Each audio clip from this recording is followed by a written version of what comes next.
सभी दोस्तों को नमस्कार। दोस्तों, सच के साथ सुभाष सैनी सीधा लाइव आपको कुरुक्षेत्र से दिखा रहा हूँ। जितने भी मेरे मित्र इस वीडियो को देख रहे हैं उन सभी से मेरी प्रार्थना, वीडियो को शेयर जरूर करें और वीडियो के अंत तक जरूर बने रहें। मैं आपको बता दूं दोस्तों, मैं कुरुक्षेत्र में हूँ और मेरे साथ जो बैठे हैं कांग्रेस के वरिष्ठ नेता हैं लक्ष्मीकांत जी और एडवोकेट भी है कुरुक्षेत्र कोर्ट में।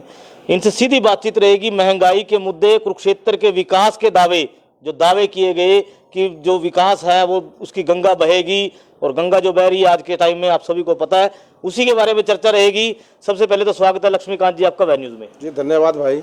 बताइए जी, विकास की गंगा बह रही है, सभी को पता है, लोग उस गंगा में तिर भी रहे हैं, बहुत से दुकानदार भी तिर गए हैं। और आरोप जो है सुधा जी जो बता रहे हैं कि विकास की गंगा में बहा रहा हूँ और तमाम जो लोगों की वो समस्याएं सुन रहा हूँ, साथ में खड़े होके नालियाँ गटर सारी चीज़ें साफ करवा रहे हैं। देखिए भाई, विकास की गंगा का आपने जिक्र किया, गंगा तो जरूर बह रही है और इलाहाबाद में की बात नहीं करता, बनारस की बात नहीं करता, मैं हरिद्वार ऋषिकेश की बात नहीं करता, मैं कुरुक्षेत्र की बात करता हूँ। आप कुरुक्षेत्र के मेन बाजार में जाइए, वहाँ भी गंगा चल रही है। आप देवीलाल चौक से और ब्रह्म सरोवर की तरफ निकलिए, वहाँ भी गंगा चल रही है पूरी तरह से, पूरा बहुत अच्छा बहाव गंगा का है।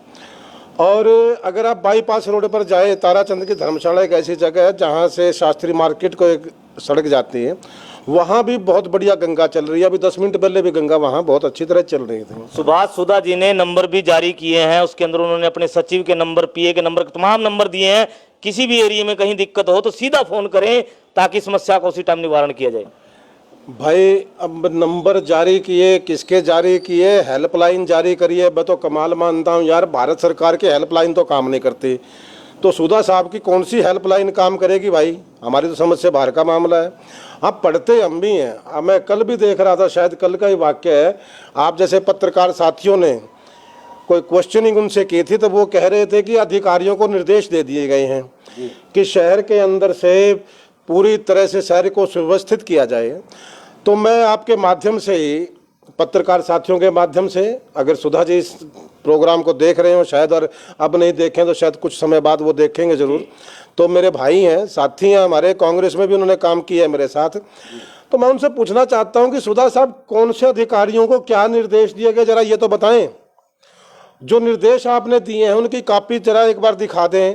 अब कमी कहाँ है? वो हर रोज निर्देश देते हैं साहब, हर रोज सुधा साहब का, विधायक साहब का या सरकार के अन्य साथियों का, सांसद है यहाँ के नायब सैनी जी, मुख्यमंत्री है मनोहर लाल खट्टर जी, तकरीबन हर रोज बयान आता रहता है कि विकास के नए आयाम स्थापित किए गए हैं।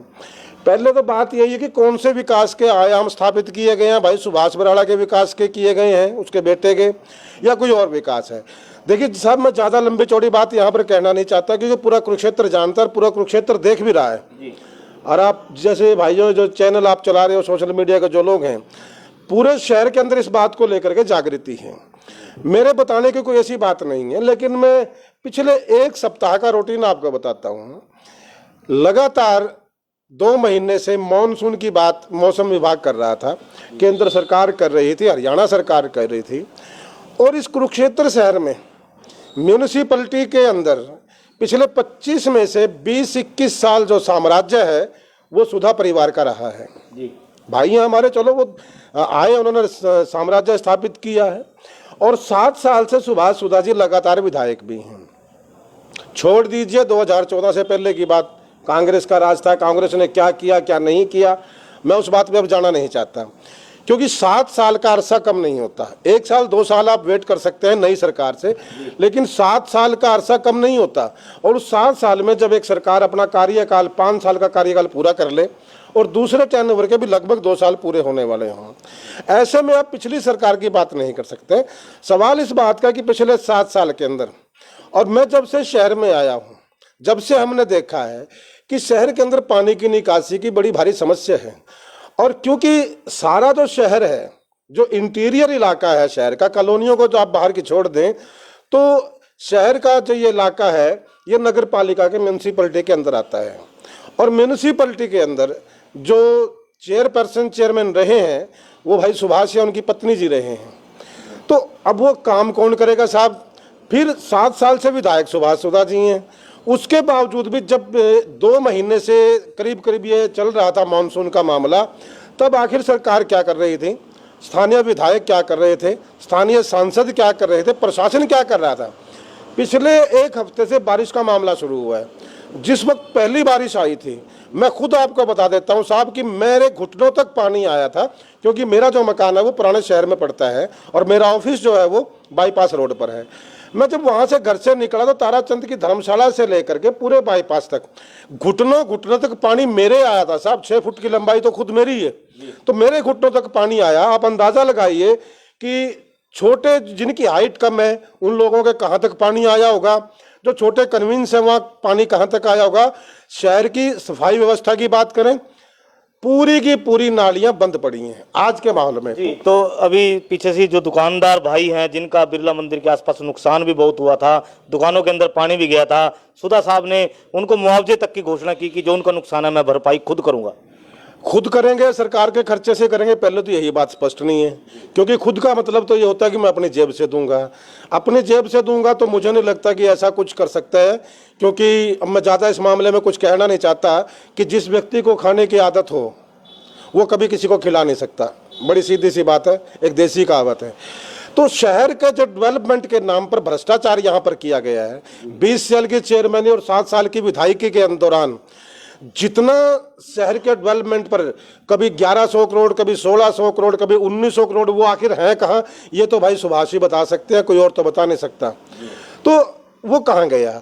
दूसरी बात, वो कहते हैं कि सरकार भरपाई करेगी, कहाँ से करेगी आपकी सरकार। तो दुकानदारों को हमने कहा था कि कोरोना के समय में 10-10 हज़ार रुपये प्रति दुकानदार दिए जाएं, सरकार तो उस बात के ऊपर गौर नहीं करती है। सरकार तो 5,000 रुपये 1.5 साल के हिसाब से, बड़ी शर्मिंदगी की बात है, 1.5 साल कोरोना काल चल रहा, 1.5 साल से, और सरकार ने, हरियाणा की सरकार ने घोषणा की है 5,000 रुपये एक दुकानदार के लिए।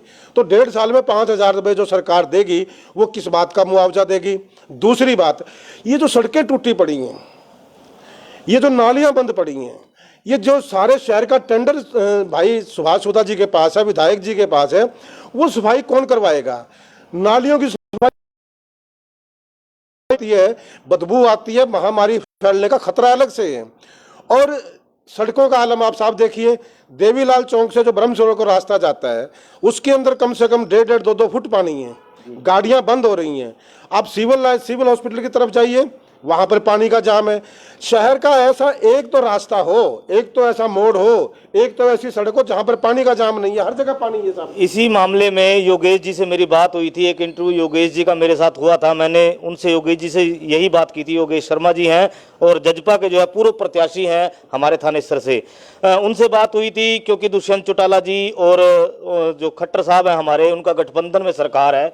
योगेश जी से मेरी बात हुई थी, योगेश जी ने दावा किया था कि कुरुक्षेत्र को, जो हमारा कुरुक्षेत्र सड़कों और नालियों के लिए पीछे से यानी कि ऊपर से जो है बहुत ज्यादा पैसा यहाँ आया हुआ है, क्योंकि महकमा जो PWD का है वो दुष्यंत जी के पास है।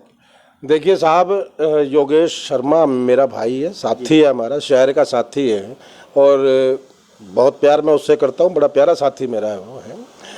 वो बात उठाता रहता है, ठीक है, उसकी अपनी वो राजनीति है जजपा और भाजपा की। पहली बात तो देख, थोड़ा सा ये मामला बड़ा अजीब लगता है कि 2 पार्टियां सत्ता में भागीदार हैं जी। और इसको आप बापू बेटा भी कह सकते हैं कि खट्टर साहब जो है वो दुष्यंत चौटाला के पिता के समान हैं, उम्र है उनकी, वो मैं भी कहना चाहूँगा कि वो मेरे भी पिता के समान है, उसमें कोई ऐसी बात नहीं है। और खट्टर साहब के बाद अगर इस प्रशासन में, अगर हरियाणा के अंदर कोई कद्दावर नेता है, मैं भारतीय जनता पार्टी की तो बात ही नहीं करता, क्योंकि भारतीय जनता पार्टी में तो नरेंद्र मोदी के अलावा कुछ है ही नहीं है। खट्टर साहब के साथ जो दूसरा व्यक्ति है वो दुष्यंत चौटाला है। हरियाणा के अंदर जितने महकमे खट्टर साहब के पास नहीं, उससे ज़्यादा दुष्यंत चौटाला के पास हैं। मालामाल भी खूब हुआ है, खूब भ्रष्टाचार भी हुआ है। अनिल विज साहब इन्हीं की सरकार के मंत्री हैं, वो दुष्यंत चौटाला के घोटालों पर खुद उंगली उठाते रहे हैं। तो मैं उन बातों पर जाना नहीं चाहता। भाई योगेश ने, आपने कहा है, जो मुझे मेरी जानकारी में ये मामला नहीं है, आपने बताया कि योगेश शर्मा ने कहा है कि शहर में ग्रांट आई है, तो मैं जानना जरूर चाहूँगा, या तो आप पता करके दें या तो कोई और साथी दे इस जरिए से, कि आखिर दुष्यंत चौटाला साहब ने वो ग्रांट कब रिलीज की है और वो ग्रांट किस अधिकारी के पास गई है और उस अधिकारी ने उस ग्रांट का किया क्या है। मैं दावे के साथ कहता हूं, गारंटी के साथ कहता हूं कि दुष्यंत चौटाला के कोटे से एक पैसा मुझे नहीं लगता है शहर में आया होगा, और अगर आया है तो वो खाया किसने है, ये मैं अपने छोटे भाई से भी निवेदन करूंगा कि एक बार दुष्यंत जी से जरूर पता करें, क्योंकि दुष्यंत जी उनकी पार्टी के नेता हैं और योगेश नौजवान साथी है, मेरा बड़ा प्यारा साथी है। मैं उससे कहना चाहूंगा कि वो अगर इस मामला, क्योंकि बदनामी तो देखिए साहब भाजपा के साथ जजपा की भी है जी।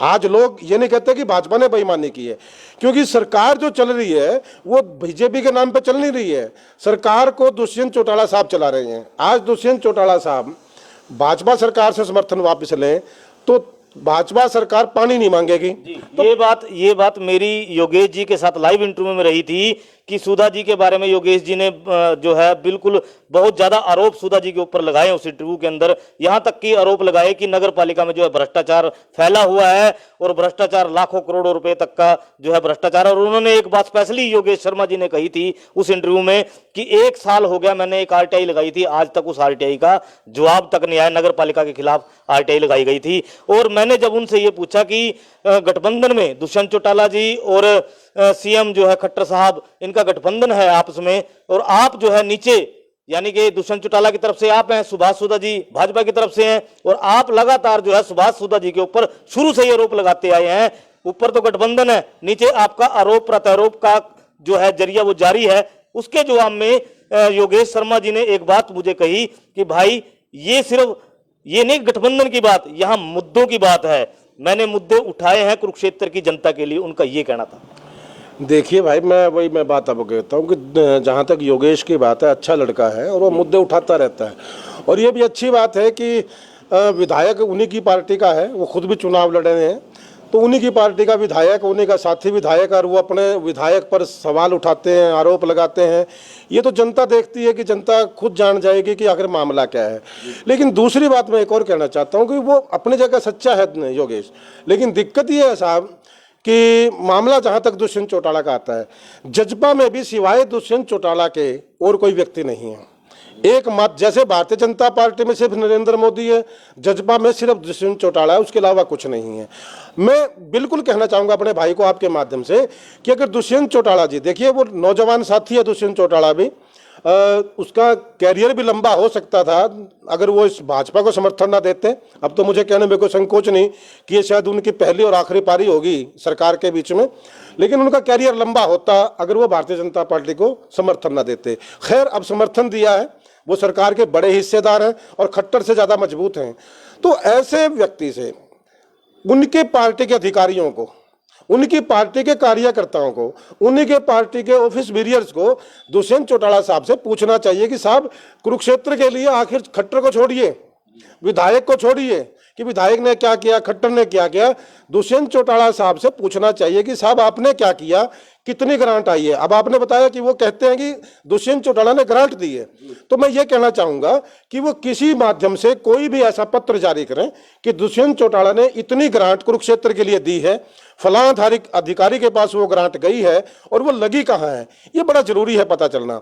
आपने आरटीए की बात की, अब इससे अंदाजा लगा लीजिए कि भारतीय जनता पार्टी के साथ जेजेपी सरकार में शामिल है, और जब जेजेपी के कार्यकर्ताओं को आरटीआई का जवाब तक नहीं मिल पाता तो मेरे कहने की जरूरत ही नहीं है भाई। सरकार के ऊपर तो संशय आप खुद देख लीजिए कि सरकार क्या है, घोटालों की सरकार है, बेईमानों की सरकार है, और इस सरकार में कुछ नहीं है। वो चाहे कुरुक्षेत्र का मामला है, इसलिए मैंने कुरुक्षेत्र की बात की है। हरियाणा का मुद्दा उठाएंगे तो बहुत दूर तक जाएगा, लेकिन मैं यहाँ कुरुक्षेत्र की बात कहना चाहता हूँ साहब कि कुरुक्षेत्र को अगर बचाना है तो इनसे पीछा छुड़वाना होगा, इनको बाहर निकालना होगा। आज कुरुक्षेत्र के अंदर बरसाती पानी से किसी कॉलोनी में निकासी नहीं है, और मुझे डर है कि अगर 1-2 बरसात और इसी तरीके से हो गई तो जैसे 2018 में एक बड़ी लंबी चौड़ी बाढ़ कुरुक्षेत्र में आई थी, जान माल का नुकसान हुआ था, कहीं कुरुक्षेत्र में फिर वही हालात पैदा ना हो। और अगर ऐसे हालात पैदा होते हैं तो निश्चित तौर पर भारतीय जनता पार्टी इस और की सरकार और यहाँ के स्थानीय विधायक, यहाँ के स्थानीय सांसद उस जान माल के नुकसान के जिम्मेदार होंगे साहब जी। आपने अभी सुधा जी के बारे में बताया, मैं आपसे एक सवाल करूंगा क्योंकि आप भी कांग्रेस के लीडर हो और बहुत पुराने कांग्रेसी हो आप, और उधर लाडवा से विधायक मेवा सिंह जी हैं, वो भी कांग्रेस के इकलौते विधायक हैं कुरुक्षेत्र एरिया में लाडवा से। शिकायत लाडवा वासियों की यही है कि विधायक साहब जो है मौके पर खड़े नहीं होते, क्योंकि पीपली के अंदर से मैं एक जगह से लाइव हो रहा हूं कई दिनों से, वहां पर पानी बहुत खड़ा है। विधायक साहब आज तक मेवा सिंह जी वहां पर आकर खड़े नहीं हुए। बेशक मैं मानता हूं कि चलो वो कह सकते हैं कि मेरी सरकार नहीं है, मेरी जो अधिकारी हैं वो बात नहीं मानेंगे भी, खाली यदि वो पीपली वासियों के साथ वहां खड़े हों तो उससे जो है पीपली वासियों को लगेगा कि ठीक है जी, हमारे विधायक साहब एक बार तो हमारे बीच में आकर खड़े हुए। तो ये शिकायत जो है लाडवा और पीपली वासियों की है, क्योंकि गंदगी का अंबार है पीपली और लाडवा में। लगातार कई चैनल वहां से लाइव हुए हैं, लेकिन मेवा सिंह जी ने आज तक कोई भी व्यक्तित्व उसके बारे में आज तक कोई भी बात जो है वो नहीं की। क्या कहेंगे आप, क्योंकि आप भी कांग्रेस से हो और विधायक साहब भी कांग्रेस से हैं? देखिए भाई, विधायक साहब मेवा सिंह जी जो हैं बड़े भाई हैं मेरे, और कांग्रेस के साथी हैं हमारे। क्या मजबूरी रही, क्यों वो नहीं जा पाए, देखिए मुझे इस बात के बारे में ज्ञान है, लेकिन मैं व्यक्तिगत तौर पर, राजनीति एक अलग मामला है और व्यक्तिगत मामला एक अलग होता है। मैं व्यक्तिगत तौर पर मेवा सिंह को जानता हूँ, जिला परिषद का चेयरमैन भी यहाँ रहे हैं और वैसे भी जनता से जुड़े रहते हैं। जहाँ तक एक बात है कि मेरे मानने ना मानने की सवाल है, तो अभी आपने मेरे सवाल का जवाब आपने खुद ही थोड़ी देर पहले दिया कि जजपा के जो लोग हैं वो आरटीआई लगाते हैं सरकार से, उनकी सरकार उनकी ही आरटीआई का। अरे अपोजिशन तो छोड़िए साहब, अपोजिशन को तो क्या जवाब दोगे आप अपनी सरकार में साझीदार लोगों के बातों का जवाब नहीं देते तो मेवा सिंह वहाँ पर क्या करेगा। दूसरी बात कि जहाँ तक मामला आता है मेवा सिंह के उपस्थित होने का, मुझे नहीं लगता कोई एक आध वाक्य ऐसा हो शायद हुआ हो, लेकिन मुझे लगता है कि मेवा सिंह जी हमेशा पब्लिक के बीच में रहते हैं। और मेवा सिंह क्या, कांग्रेस का हर कार्यकर्ता, आप मुझे देख सकते हैं, मैं तकरीबन देखिए साहब 24 घंटे तो बड़ा मुश्किल होता है, आखिर वही बात है भाई, अपना भी कुछ खाना कमाना होता है, लेकिन मैक्सिमम मैं 24 घंटे में से मेरा मैक्सिमम ये होता है कि जितना भी जनता के बीच में रहूं, जहां भी दिक्कत आए मैं वहां जाऊं। और मैं कल पीपली आ भी रहा था, लेकिन मुझे अचानक से बीच में काम आ गया तो मैं नहीं आ पाया और मैंने क्षमा याचना भी उसके लिए की थी। तो कई बार परिस्थितियां बन जाती हैं, लेकिन जहां तक मानने ना काम की बात है साहब, काम तो ये लोग इनकी सरकार में इन्हीं के विधायक, इन्हीं के जो साथी हैं, जजपा के लोग हैं, दूसरे और लोग हैं। मैंने तो यहाँ तक सुना है कि भाजपा में सिवाय विधायक के सांसद भी चिंगाड़े मारते हैं कि बोला भाई हमारा कुछ नहीं होता है, और दूसरे कार्यकर्ता हैं भारतीय जनता पार्टी के।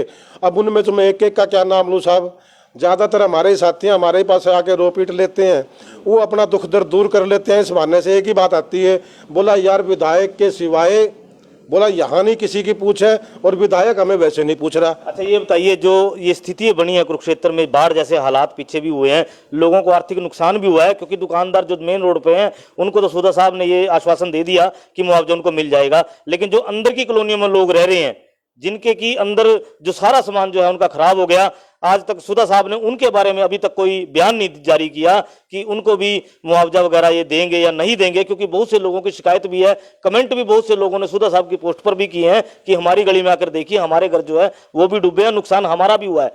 तो क्या आप मानते हैं कि प्रशासन की बहुत बड़ी चूक है, नगर पालिका ने सही काम सही समय रहते नहीं किया, नालों की सफाई लगाएं, सीवरेज की सफाई लगाएं, उसी के कारण खामियाजा जो है आम गरीब जनता को भुगतना पड़ा?